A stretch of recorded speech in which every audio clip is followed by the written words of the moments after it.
গত ৫ আগস্ট শেখ হাসিনার পতনের পর থেকে ইসলামিক দলগুলোর ঐক্য নিয়ে চলছে নানা আলোচনা। সমমনা এই দলগুলোর নেতাদের মুখে কখনো ঐক্য আবার কখনো অনৈক্যের সুর দেখা গেছে। তবে সব জটিলতাকে পেছনে ফেলে ইসলামপন্থীরা একজোট হয়ে লড়তে চান আগামী নির্বাচনে। তাই তো প্রায় ২ যুগের রেকর্ড ভেঙে চরমোনাইয়ের দরবারে হাজির হলেন জামায়াতের আমির ডাক্তার শফিকুর রহমান। সেখানে শীর্ষ ২ নেতা কি বার্তা দিলেন জানাচ্ছেন সহকর্মী মোহাম্মদ সোহাগ বিশ্বাস। ছাত্র জনতার গণ অভ্যুত্থানে হাসিনার পতনের পর বদলে যায় প্রেক্ষাপট। জনরোষে আওয়ামী লীগের নেতাকর্মীরা পালিয়ে গেলে অস্তিত্ব সংকটে পড়ে ১৫.৫ বছর ক্ষমতায় থাকা দলটি। এরপরই রাজনীতির মাঠে সক্রিয় হতে থাকে জামায়াতে ইসলাম সহ বিভিন্ন ইসলামী দলগুলো। দেশের রাজনীতির পট পরিবর্তনের পর এটিএন নিউজের সাথে একান্তে কথা বলেছিলেন জামায়াত ইসলামের আমির ডাক্তার শফিকুর রহমান ও ইসলামী আন্দোলনের সিনিয়র নায়েবে আমির মুফতি ফয়জুল করিম। তখন দুজনই ইসলামী দলগুলোকে নিয়ে ঐক্যের কথা বলেছিলেন। জামাতের সাথে ইসলামী আন্দোলন বাংলাদেশের বৈরিতা কখনোই ছিল না, এবং ইসলামী আন্দোলন বাংলাদেশ কোনো রাজনৈতিক দলকে ব্যক্তিগতভাবে তাদের দলীয় থেকে বৈরিতা শিকারের মাসনাদে বসায় না। ইসলামী আন্দোলন বাংলাদেশ নিহিত আদর্শের এক সংগঠন। দেখেন, জামাতের সাথে আসলে ইসলামী আন্দোলনের কোনো বৈরিতা নেই।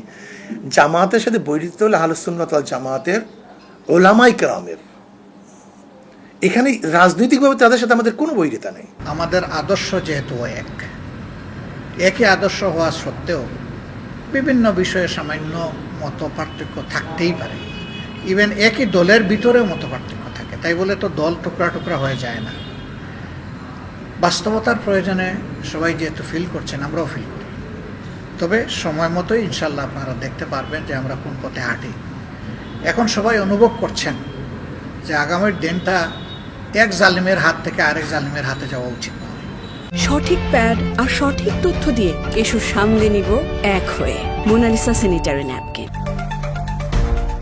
তবে শেখ হাসিনা পালিয়ে যাওয়ার ৫ মাসেরও বেশি সময় হলেও ঐক্যের কোনো সুবাতাস বইতে দেখা যায়নি।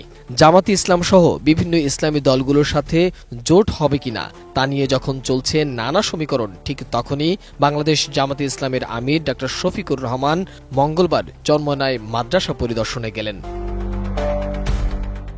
একই সঙ্গে ইসলামী আন্দোলন বাংলাদেশের আমির ও চরমোনাইয়ের পীর মুফতি সৈয়দ মোহাম্মদ রেজাউল করিম এবং শায়েখ চরমোনাই মুফতি ফয়জুল করিমের সঙ্গে এরপর তিনি সেখানে দুপুরের খাবার ও জোহরের নামাজও আদায় করেছেন। এ সময় তারা ইসলামপন্থীদের একটি ব্যালট পেপার থাকবে বলেও জানিয়েছেন। আমাদের উদ্দেশ্য আল্লাহর জন্য আমরা একত্রিত হয়েছি, এর বাইরে আমাদের কোনো উদ্দেশ্য।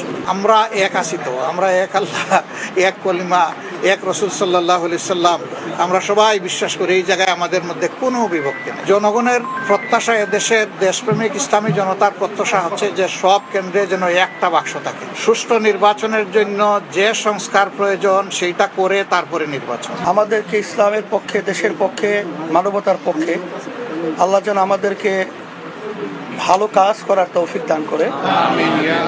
আমরা যেন সবাই একত্রিত হয়ে এই দেশটা যেন সুন্দরভাবে এবং ইসলামের পক্ষে, মানবতার পক্ষে কাজ করতে পারি।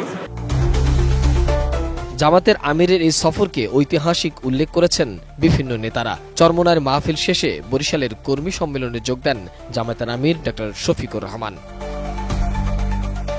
মোহাম্মদ সোহাগ বিশ্বাস, এটিএন নিউজ, ঢাকা।